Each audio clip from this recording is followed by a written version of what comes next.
효과적인 자녀 영어 교육법을 이제 오늘 같이 나누고자, 부모님께서 돈을 아까워하지도 않고 투자하는 게 바로 자녀 영어. 자녀를 어떻게 영어를 가르치면 그러면 아이들이 진짜 영재처럼 영어를 진짜 아주 능숙하게 잘할 수 있나. 모국어를 완전히 무시하고 영어로만 가르친 그 결과와 이중언어를 통해서 영어를 가르친 결과와 그 이중언어로 영어를 가르친 아이들이 더 효과를 받습니다. 예를 들어서 한국어를 완벽하게 하잖아요. 능숙하게. 그러면은 그게 영어 배우는데도 도움이 되고요.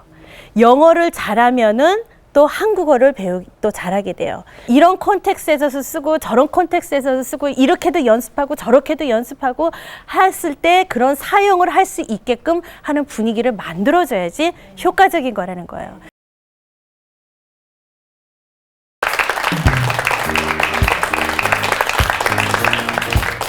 네, 성경적인 영재 교육법의 주제를 이제 시리즈로 해서 오늘은 효과적인 자녀 영어 교육법을 이제 오늘 같이 나누고자 할 제 이름은 샌드라 김사모입니다. 그래서 오늘은 우리가 효과적인 자녀 영어 교육법을 이제 같이 나누기를 원하는데요. 우선 보니까 한국에 와서 보니까 아주 그냥 열정적으로 부모님께서 돈을 아까워하지도 않고 그리고 진짜 이렇게 투자하는 게 바로 자녀 영어 가르치는 거더라고요, 보니까. 그래서 어느 정도냐 하면은 미국이나 어느 나라보다도 제일 열심으로 영어를 가르쳐야 된다. 우리 아이들이 미국 원주민 같은 그런 본토 발음으로 이제 해야 된다 하는 거에서 여기 와서 처음 들은 건데 아이들 혀 수술까지 한다는 제가 이제 소식을 이제 들었습니다. 그래서 혀가 짧으면은 영어가 더 잘할 수 있다는 이제 그런 글쎄 뭐가 결과가 있었는지 하여튼 해서 그 정도까지 또 이제 열정으로 우리 자녀들에게 영어를 잘 가르쳐야 된다. 그리고 또 하나 현상은 기러기 가정까지도 있죠. 그래서 영어를 가르치기 위해서 학원에서 가르치는 걸로서도 이제 만족하지 못하셔서 아이들을 따로 이제 외국에 보내든지 아니면 아이와 엄마가 같이 가고 아버님이 이제 혼자 계신 그런 경우까지도 그 정도의 열정과 그 투자를 해가면서 이제 영어를 가르쳐야 된다는 하는 제목 때문에 오늘은 효과적인 자녀 영어 교육법에 대해서 이제 말씀을 나누고자 합니다. 그래서 우리 자녀를 어떻게 영어를 가르치면 그러면 아이들이 진짜 영재처럼 영어를 진짜 아주 능숙하게 잘할 수 있나. 근데 그것에 이제 처음에 기본적인 것은 아이들에게 어떤 언어를 외국어를 가르치기 전에는 이중 언어로 가르치는 게 이제 더 효과적이라는 많은 리서치가 있습니다. 그래서 사실 이중 언어 교육하면은요, 저는 너무너무 신납니다. 그래서 제 자신이 언어를 아주 좋아해요. 그래서 제가 고등학교 때는 거기 미국에서 이제 계속 저는 3학년부터 거기 이제 미국에서 자라면서 그 외국어를 저는 고등학교 때는 스페니쉬하고 프렌치, 그래서 불어하고 스페인어를 제가 거의 4년 동안 이제 공부를 했고요. 그리고 이제 대학교 가서도 제가 사실은 언어학을 전공을 했어요. UCLA에서 언어학을 전공을 하면서 거기서는 제가 중국어와 일어를 제가 또 공부를 했어요. 그 정도로 언어가 그냥 재밌어요. 잘하기보다도 그냥 재밌어요. 그래가지고 많이 이제 공부를 했는데 제가 교사를 하면서도 이중 언어 이제 가르치는 그 교사가 됐고, 그리고 교육부에서도 제가 보면은 그 이중언어 장학사로 제가 5년 이상을 거기서 이제 있으면서 이중언어에 대한 많은 연구를 이제 하고 그거에 대한 이제 결과도 봤습니다. 그런데 아이들에게 보면은 영어를 못하는 아이들 보면은 미국에 이민을 왔는데 영어 못하는 아이들이 이제 많잖아요. 특별히 캘리포니아나 이제 로스앤젤레스 그런 쪽에 보면은. 근데 그 아이들에게 모국어를 완전히 무시하고 영어로만 가르친 그 결과와 아니나 그 이중언어로 이중언어를 통해서 영어를 가르친 결과와 그 이중언어로 교육을 해서 영어를 가르친 아이들이 더 효과를 받습니다. 그런데 그거는 너무 다행인 게 한국에서는 어차피 이중언어로 가르쳐야 되겠죠. 영어를 한다 하면은 한국어는 완전히 무시하고 영어만 가르치는 게 아니잖아요. 한국어도 이제 일반 학교에서 배우면서 영어도 이제 같이 하니까 사실 우리 자녀를 이중언어로 키우겠다 하시는 그게 이제 기본적인 이제 마음이라고 이제 생각을 합니다. 겁니다. 근데 이중 언어에 보면은 우선 우리가 그 뇌에 대해서 조금 더 알면은 왜 이중 언어가 중요한지, 왜 한국어를 무시하면 안 되는지 그거에 대해서 이제 조금 더 이해가 할 거라고 생각이 됩니다. 첫째는 보면은 경제적으로도 봤었을 때 이중 언어가 참 좋은 거예요, 아이들에게. 그 보면은 그 미국에서도 내가 똑같은 기술을 가지고 있지만 정부에서 내가 영어만 한다 하면은, 예를 들어서 그 월급이 시간당 10불이다 하면은 내가 이중 언어를 할 경우에는 나는 12불씩 받아요. 왜냐하면 이중 언어를 그렇게 대우를 해주는 거예요. 그래서 경제적으로 봤었을 때도 우리 자녀가 이중 언어를 하면 경제적으로도 이제 좋습니다.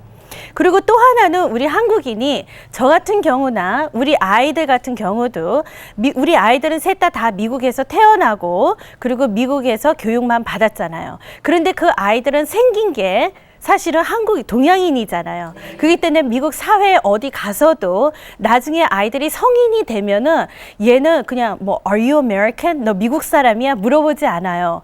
보면은 What nationality are you? 너는 어느 민족이냐, 국민이냐? 이제 물어본다. 그래서 자기가 미국에서 태어났지만 나의 외모 때문에 어쩔 수 없어서 이 아이는 영어를 잘하더라도 또 자기 모국어가 뭔가 있구나 하면서 이제 생각을 하는 거예요. 그래서 그 아이들의 아이덴티티를 위해서도 그 아이가 외국에서 살고 외국에서 생활을 할지라도 그래도 이중 언어 교육이 아이들에게는 더 훨씬 좋다는 것입니다. 그리고 이제 나중에는 우리가 또 이제 학습적으로 이제 봤었을 때, 연구 그거를 봤었을 때 이중 언어로 배운 아이들이 외국어 하나만 배우는 아이들보다 더 그게 성능이 더 빨라요. 영어 그거 배우는 게. 그 4가지 이유가 있습니다. 왜냐하면은 첫째는 이중 언어를 하게 되면은 아이들이 하나만이 아니고 우선은 언어를 2개를 다 능숙하게 할 수가 있기 때문에 딱 영어만 가르치는 것보다 그 자기 모국어나 또 다른 언어와 영어 둘 다 가르치는 게 이제 아이들한테는 2 언어를 다 배울 수 있잖아요. 그래서 우리 아이들은 여기 와서 지금 보면은 한국 공립학교를 다니고 있어요. 그 목적은 다들 그래요.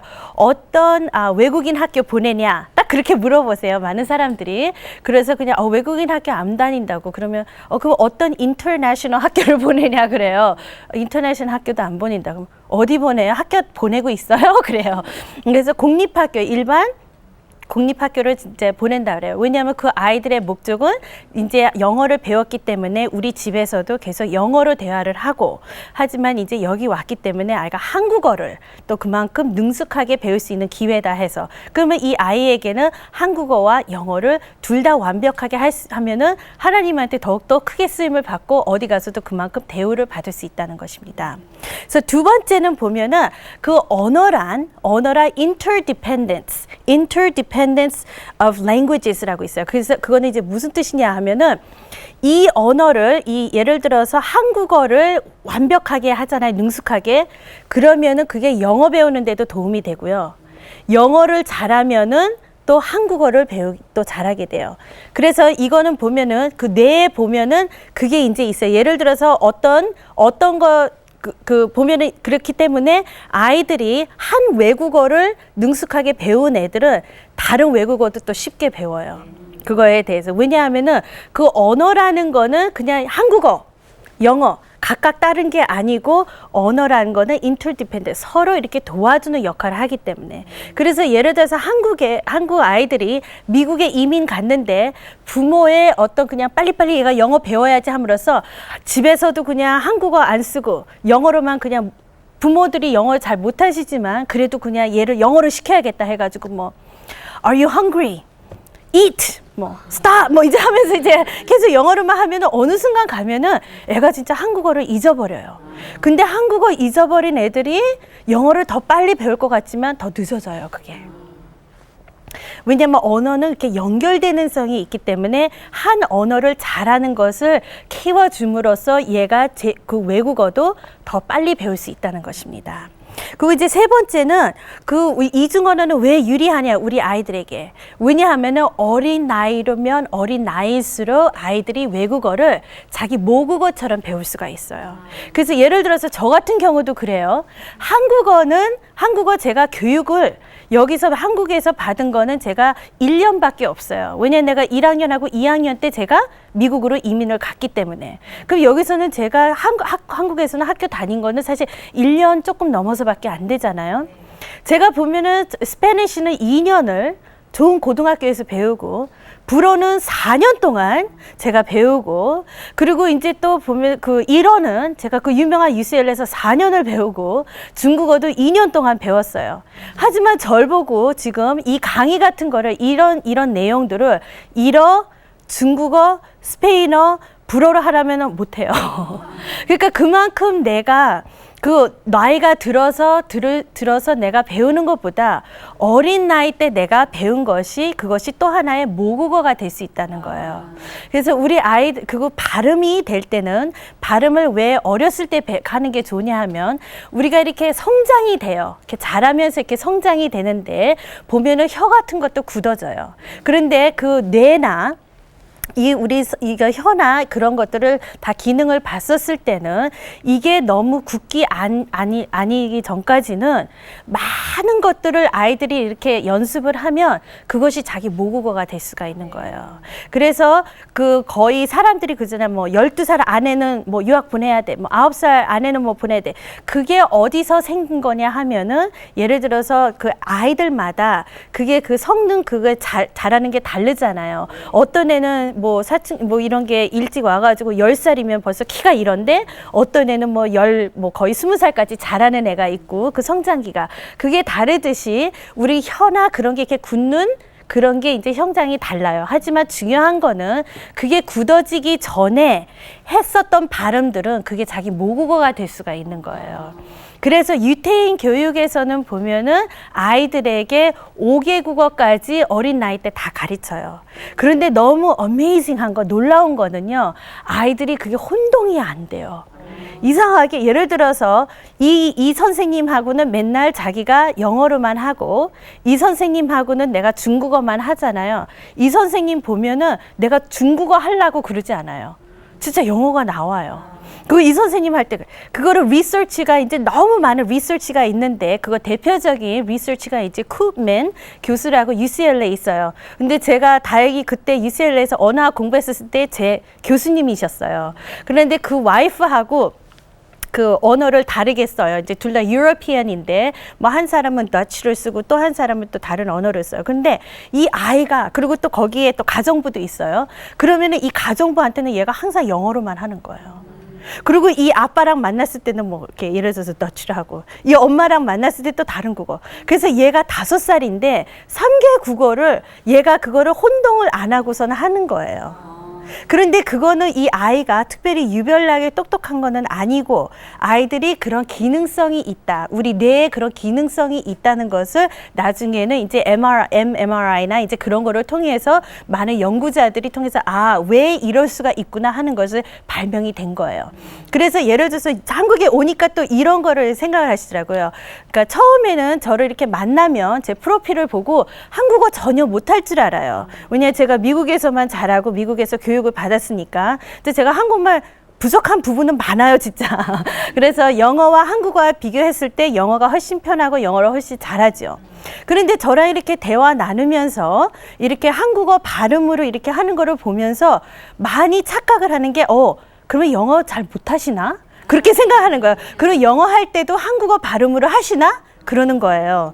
그러니까 많은 사람들의 여기 와서 많은 분들의 생각이 한국어 잘하면은 영어 못하고 영어 잘하면은 이거 못하고 그러니까 딱 한 가지만 잘할 수 있다는 그런 개념을 갖고 있는데 사실 그게 아니라는 거예요. 아이들을 어렸을 때부터 하잖아요. 그러면은 사실 중국어도 완벽하게 할 수 있고 모두 다 할 수 있어요. 그래서 우리 막내딸이 사실 언어를 좋아해요. 그래서 걔 같은 경우는 유치원에 내가 스페니쉬 반에 집어넣었어요.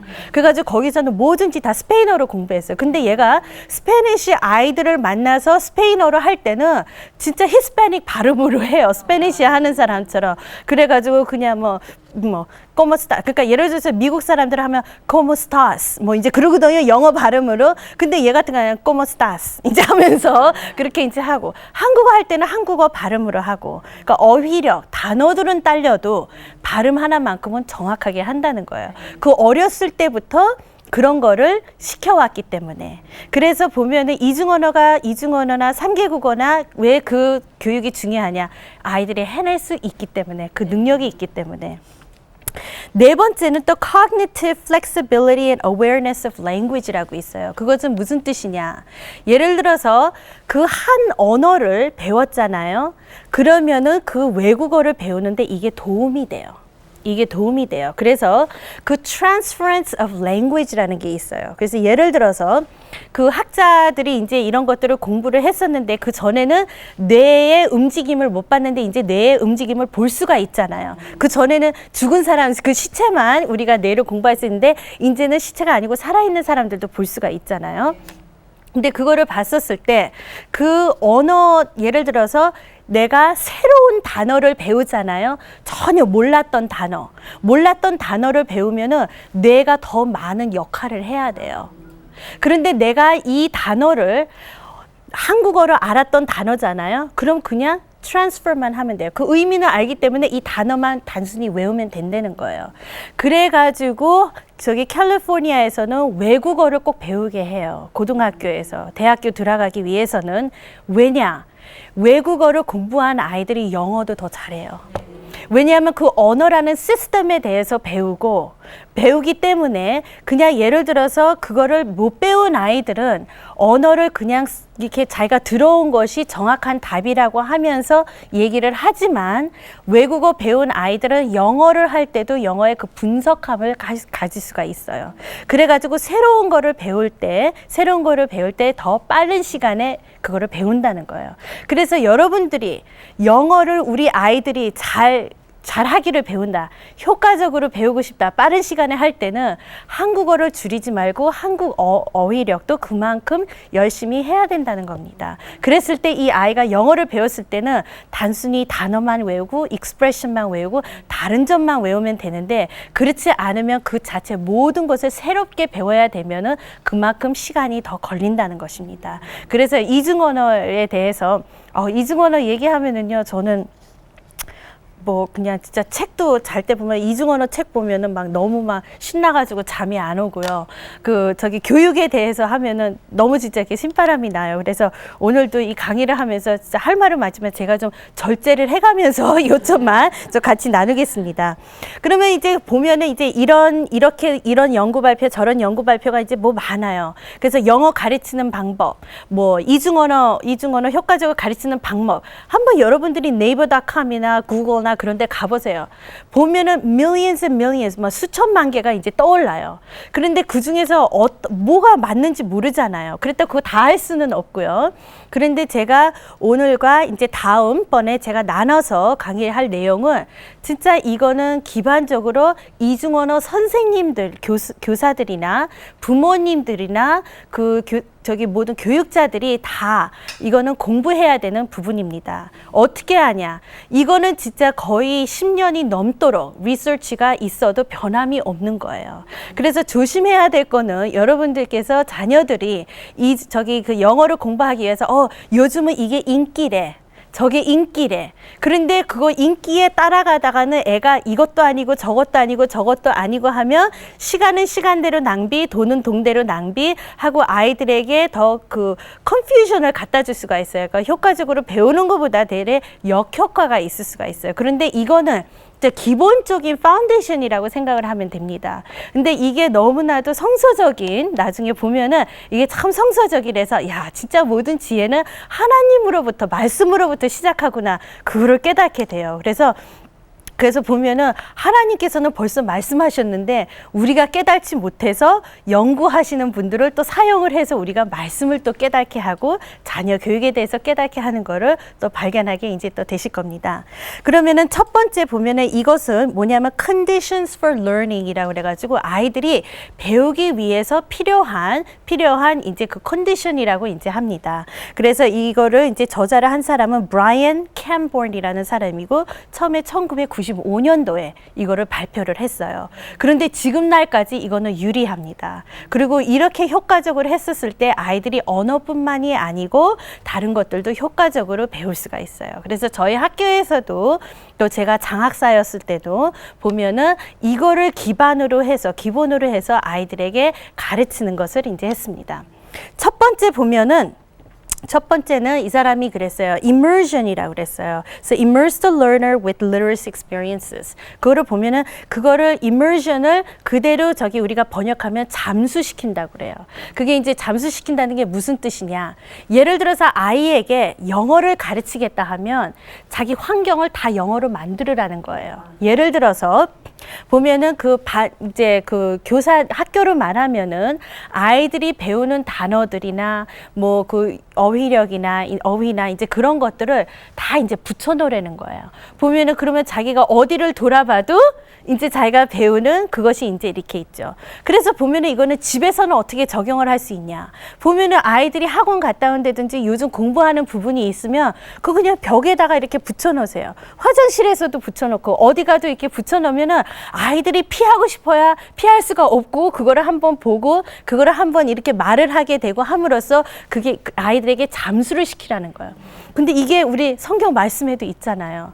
우리가 말씀을 항상 말하고 듣고 이제 보고 하는 것을 다 말씀을 했었을 때 우리가 하나님을 알고 깨닫게 하는 것처럼 영어를 가르치려면 그렇게 하라는 거예요. 거기서는.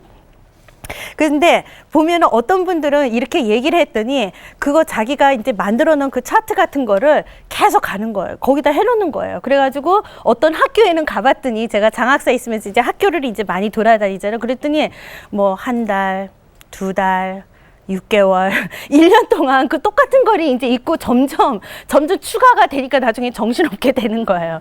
그런데 그거를 보면은 그 리서치에 보면은 너무 한 가지가 오랫동안 있으면 어느 순간부터는 그 효과가 없어져요. 어느 순간이냐? 그게 딱 4주예요.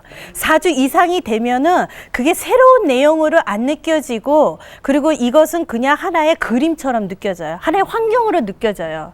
그래서 거의 4주부터 6주, 아이마다 조금씩 다르겠지만 해서 4주부터 6주 동안은 이렇게 환경을 바꿔주는 게 좋습니다. 그래서 예를 들어서 너무 많은 것을, 영어를 얘가 이제 학원을 시작했다 해가지고 너무 많은 것을 한꺼번에 다 붙이지 말고 그때그때 배우는 거를 배우되 이제 새롭게 이제 환경을 4주부터 6주 후에는 이제 그런 환경을 바꿔주는 게 이제 좋다고 이제 하는 것입니다. 그리고 보면은 시각적으로가 참 중요해요. 아이들이 무엇을 보느냐. 그런데 또 연구 하나 리서치가 있는데 이 연구 대상에 이제 이 사람들이 어떻게 연구를 했냐 하면 시각적인 게 얼마나 효과적인가를 이제 연구를 하기 위해서 어떤 한 연구자가 이랬어요. 많은 사람들을 이제 초대를 했어요. 초대를 해가지고 그 이제 강당에 이제 어떠한 강당에 이제 모이게 했어요. 근데 그 강당에 모인 사람들한테 그냥 뭐 welcome 하고 please have a seat 이제 해가지고 그냥 앉으라고 하고 딴 말 없었어요. 그래서 슬라이드만 계속 보여줬어요. 한 슬라이드, 다른 슬라이드, 또 다른 슬라이드 이제 하면서 이게 슬라이드만 그림만 이제 많이 보여줬어요. 그래서는 그냥 Thank you very much. 이제 하고서 다 가라고 그랬어요. 그러니까 연구 대상자는 뭐야 이제 하잖아요. 그런데 이제 그러고 나서 6개월 후에 그 똑같은 사람들을 또 불렀어요. 그러면서 6개월 후에 또 슬라이드를 보여주면서 이 사람들한테 그랬어요.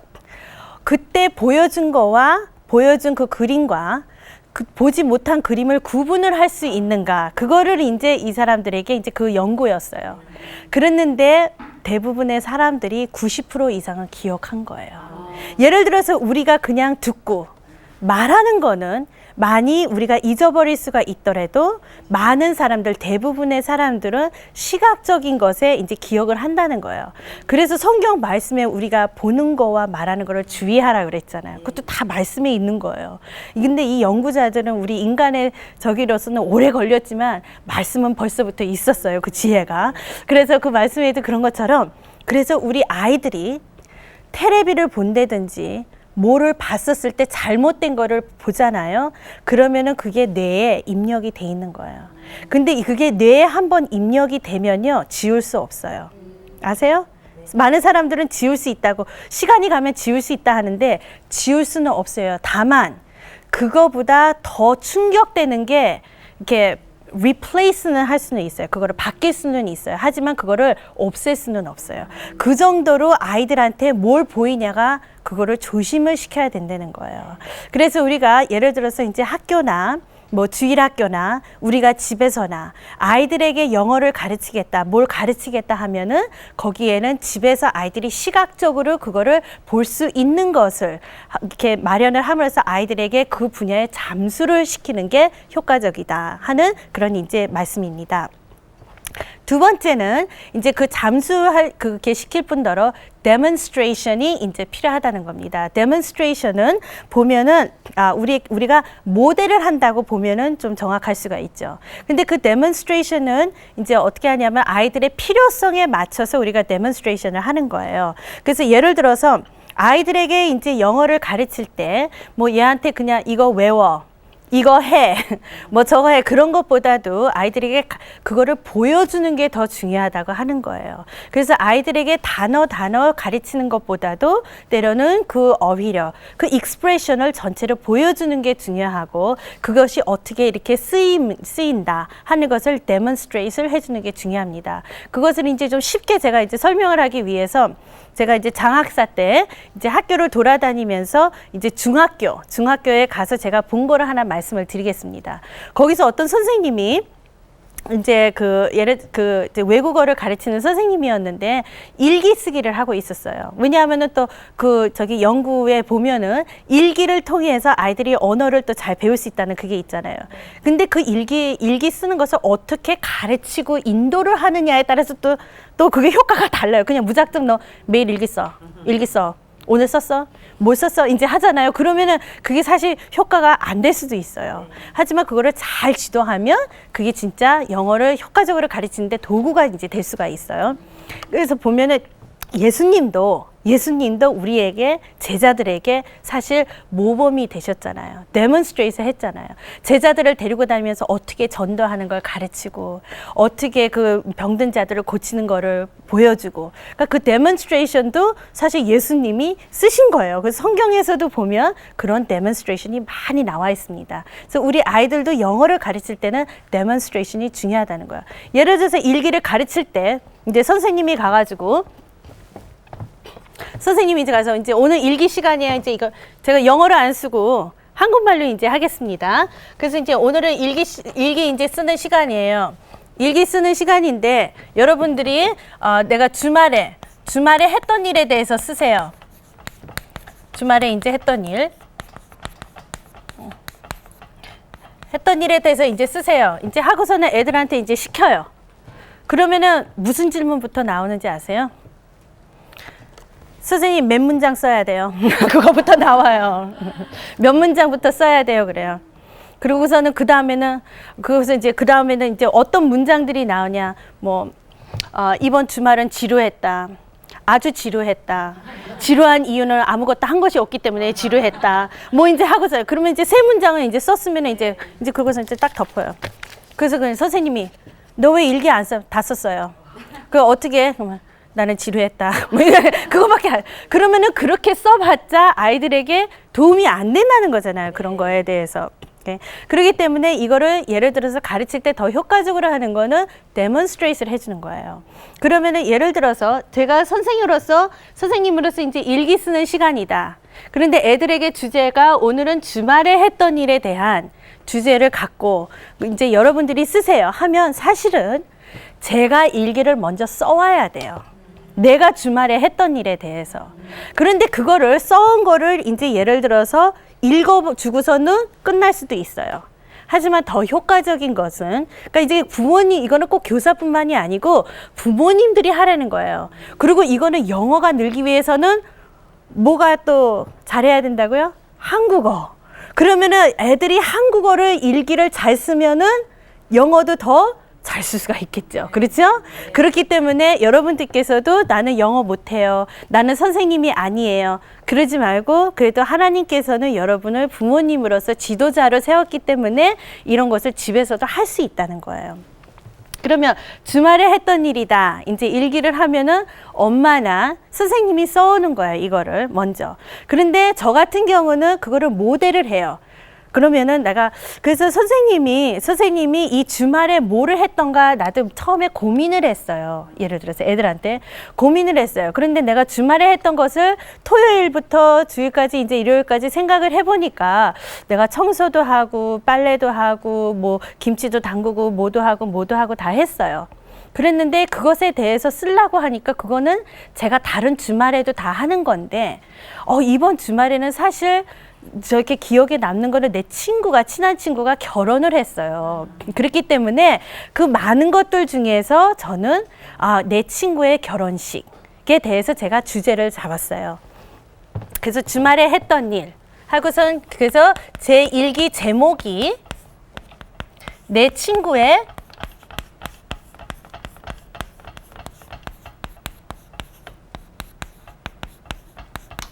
친구의 결혼식이 이제 제목이 돼서 제가 이제 일기를 썼습니다. 하면서 이제 제가 읽어주는 거예요. 그래서 이번 토요일은 다른 토요일과 달랐다. 다른 주말과 달랐다. 왜냐하면은 내 친한 친구가 결혼을 했기 때문에 그 결혼식을 내가 앞을 두면서 마음이 좀 설레었었다.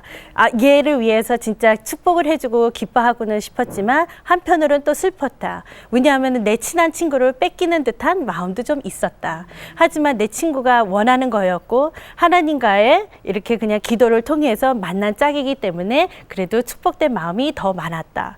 그래서 그 결혼식을 내가 그 마음으로 갔는데 의외로도 진짜 슬픈 것보다도 또 다른 친구들을 많이 만남으로써 같이 축복해줘서 참 마음이 기뻤다. 하고 이제 그런 것들을 이제 내가 이제 써주는 거야. 그렇게 내가 이제 쓴 거를 이제 읽는 거예요.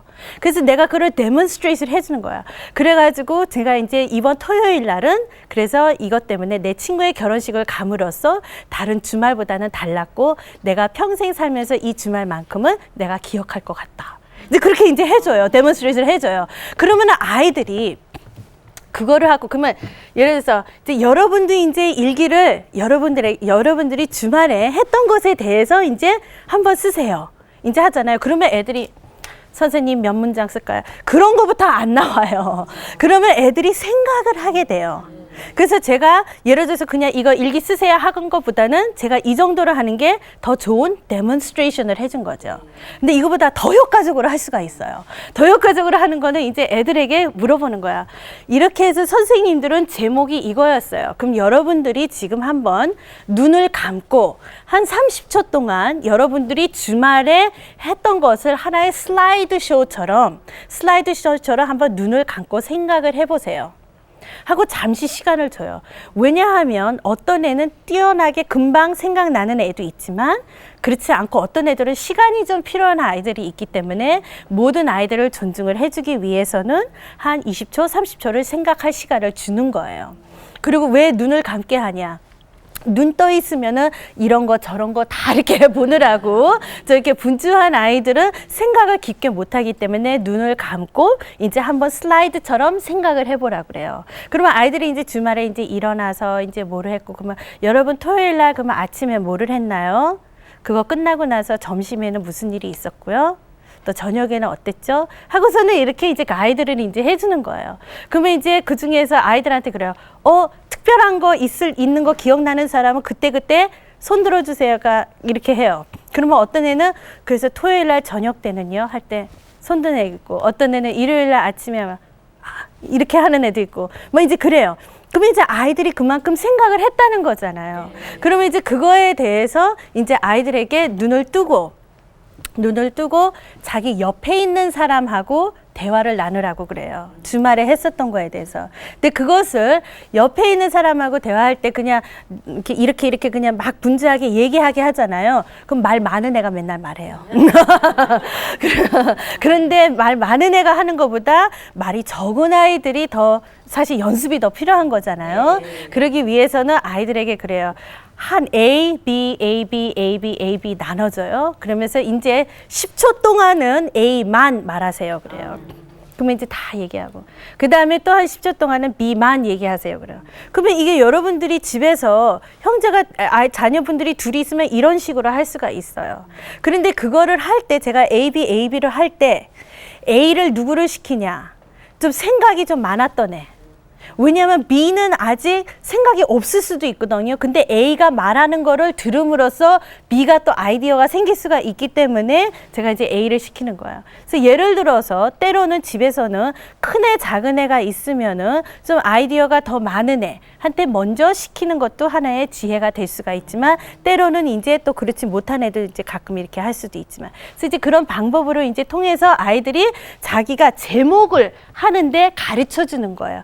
그걸 데몬스트레이트 해주는 거예요. 그러니까 일기를 완성 작품만이 아니고 일기를 제대로 쓰기 위해서는 어떤 방법을 내가 쓰느냐를 데몬스트레이트 하는 거예요. 전체적인 프로세스를요. 예수님도 그렇게 가르쳤잖아요. 그렇죠? 예. 그래서 보면은 그렇게 이제 제목을 이제 그렇게 이제 하고 있어요. 그런 다음에는 애들한테 이제 물어보는 거예요. 그럼 여러분 제목 정했습니까? 하면 거의 대부분 이제 정했다고 해요. 그러면은 있었던 것 중에서 한번 얘기해 주세요. 그래요. 그래서 이제 눈이 좀 바짝바짝하고 이제 좀 이렇게 그런 애들 이제 좀 처음 애들 시키고 좀 그렇지 않은 애들 시켜서 제가 다 적는 거예요. 여기다가 적어주는 거예요. 그러면은 이랬군요 하면서 제가 이끄는 질문을 이제 해줘요. 그래서 누가 가가지고 불꽃놀이를 봤다 이제 하면 주말에 그럼 어떤 애가 맞아 나도 거기 갔었는데 나도 갔는데 이제 그래요. 그러면 그래요? 불꽃놀이 갔어요? 언제였어요? 어디였어요? 누구랑 갔어요? 그게 왜 인상이 깊었어요? 그런 대화를 하는 거예요. 그런 대화를 이제 하잖아요. 그런 다음에 일기를 쓰라고 해보세요. 그러면은 아이들의 일기에 대한 그 질이 달라져요. 그럼으로써 어휘력이 나타나는 거예요. 그러면서 더 잘하게 되는 거예요. 그런데 제가 봤던 그 중학교 그 한반처럼 일기 시간이니까 일기책 꺼내요. 주말에 뭐였었는지 그거에 대해서 쓰세요. 하고서 선생님은 떡 앉아있고 그리고 애들한테 하면은 별로 효과가 없어요. 부모님들도 이제 야 일기 쓰면 너 영어 는데 영어로 일기 써 오늘 했던 일 써 이제 하고서는 방에 딱 가다 놓고서는 일기 써 하면은 애가 몇 줄 써요. 몇 마디 해야 돼요. 그래서 예를 들어서 이제 뭐 그래도 너 적어도 문장 5개는 써야지 했는데 얘가 예를 들어서 재미없었다. 진짜 재미없었다. 할 말이 없다. 근데 우리 엄마는 왜 쓰게 하지? 근데 이런 토요일은 진짜 싫다. 그럼 5개 됐거든요. 그러면서 이제 해가지고 엄마한테 보여주면 이따오식으로 쓰면 뭐 하냐고. 그래서 선생님이나 이제 엄마가 이제 하면은 그러면 애가 이제 그때 가가지고 또 이제 더 뭐 만들어서 하려면 서로 도움이 안 돼. 그거는 도움이 안 되는 거예요. 그때 효과적으로 하기 위해서는 예를 들어서 모든 것을 가르칠 때 새로운 걸 할 때 데몬스트레이션을 이렇게 이제 하자는 겁니다. 그리고 세 번째는 이제 오늘의 이제 8가지 중에 오늘은 이 세 번째까지 이제 같이 나누는데요. 세 번째는 employment라고 하는 겁니다. 그거는 사용. 얼마나 자기가 새로 배운 것을 사용을 하느냐. 이제 거기에 있습니다. 근데 하나 제가 물어볼게요. 새로운 것을 아이들이 배우기 위해서는 몇 번 반복을 해야 된다고 생각을 합니까? 한번 말씀해 보세요. 새로운 단어나 그런 것을 배우기 위해서는 몇 번을 반복을 해야 된다고 생각하십니까? 3번? 5번? 10번? 더 20번? 다양하게 지금 답을 이렇게 하시는데 사실 그 보통은 76번이래요. 예, 76번을 반복적으로 들어야 되는데 그러니까 예를 들어서 그 단어 mother이라는 단어를 제가 예를 들게요. mother이라는 이제 단어를 했었을 때 그랬다고 해서 mother 하고서는 mother 이렇게 써서 이게 76번 썼으니까 이제 이거는 나 다 외웠다. 그게 아니에요. 그거를 진짜 의미 있게 76번을 반복을 해서 사용을 하고 듣고 그거를 썼을 때 그게 자기 단어가 된다는 거예요. 그러면 예를 들어서 유치원에 들어간 아이한테 예를 들어서 mother이라는 단어를 예를 들어서 한국에서 태어나서 공부하다가 갑자기 미국에 들어가 가지고 그 유치원반에서 예를 들어서 mother 가르쳤는데 이것을 얘가 한 3번, 4번 듣더니 mother 뭔지 알겠다. 이게 엄마구나 하면서 금방 알 수가 있잖아요. 3, 4번에. 그럼 왜 그런 거야? 76번 듣지 않았는데 얘는 그 천재예요? 3, 4번, 5번? 뭐 천재일 수도 있겠지만 그렇지 않은 애들도 많잖아요. 그거 여러분들도 예를 들어서 제가 지금 새로운 단어, 뭐 immersion이라는 단어를 오늘 처음 들은 사람도 있으실 거예요. 그러면은 이 immersion이라는 단어를 제가 아까 설명해 드린 것처럼 그거를 했었을 때 여러분들이 어떤 분들은 한두 번, 10번만 연습해서도 이거를 외울 수 있는데 왜 왜 연구에서는 76번이라고 했을까? 그것은 여기에 있습니다. 이것은 우리가 벌써 이 의미에 대해서 알기 때문에 그래요. 그러니까 예를 들어서 아이들이 mother이라는 단어는 새롭지만 mother이라는 개념은 미리 알고 있기 때문에 mother이라는 거는 그냥 자기가 아는 엄마라는 그것을 mother로 해서 transfer를 했기 때문에 더 빠르게 배운 거예요. 하지만 이거를 한번 생각을 해보세요. 우리 학교에 보면은 이렇게 사회층이 이제 아주 이렇게 넓었어요. 그래서 어떤 아이들은 진짜 아주 그냥 집안에서 잘 교육을 받고 이제 부족함 없이 이렇게 넉넉하게 자란 아이들도 있음으로써 어떤 아이들은 진짜 어린 나이 때부터 고아가 돼서 뭐 부모님을 알지 못하는 아이들, 집이 없는 아이들도 이제 있었어요. 그래서 같이 이제 같은 학교에 다녔는데 한 학생이 어느 날 들어왔는데 걔는 mother이라는 단어를 얘기해 주니까 미국 아이였는데 그거를 개념이 모르는 거예요. 왜냐면 자기는 엄마가 있어 본 적이 없었기 때문에. 그래가지고 mother를 이제 설명을 해주는데 보면은 우리 엄마 뱃속에 있었다는 거를 우리가 본 적이 있어요. 어느 누구도 없잖아요. 그럼 내가 엄마 뱃속에서 나오는 거를 본 사람이 있어요? 없잖아요. 그렇기 때문에 그거는 우리가 개념을 알지 우리가 보고 아는 게 아니잖아요. 그러니까 얘한테는 엄마라는 존재가 없기 때문에 이 mother이라는 단어를 가르치는데 진짜 76번 이상으로 연습을 시켰어요.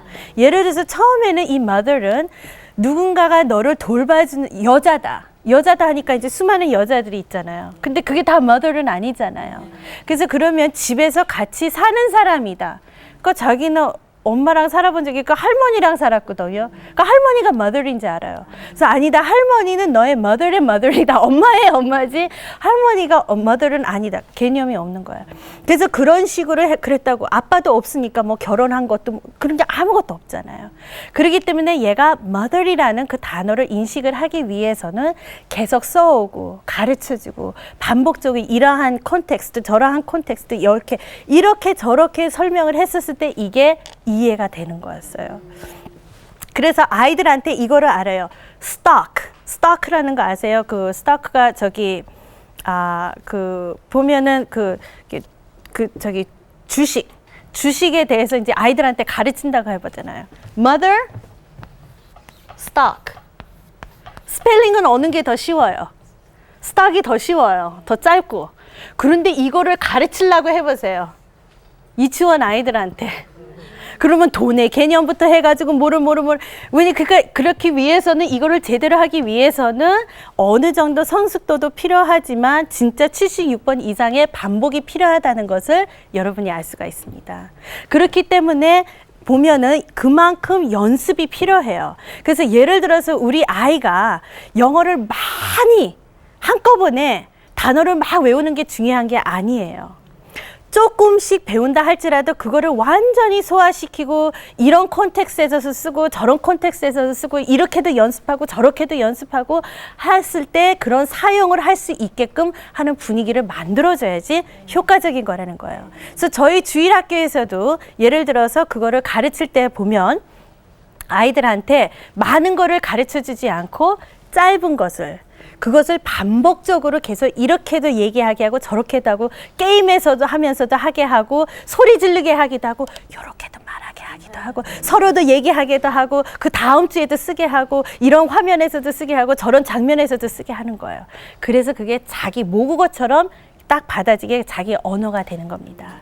그래서 이 브라이언 캠본이 이제 하는 이런 여기 컨디션 어떻게 하면 효과적으로 우리 자녀에게 영어를 교육을 할 수 있는가 해서 8가지 중에서 오늘은 제가 이제 3가지로 마치고 그리고 다음번에 나머지 5가지를 또 같이 나누고자 합니다. 감사합니다.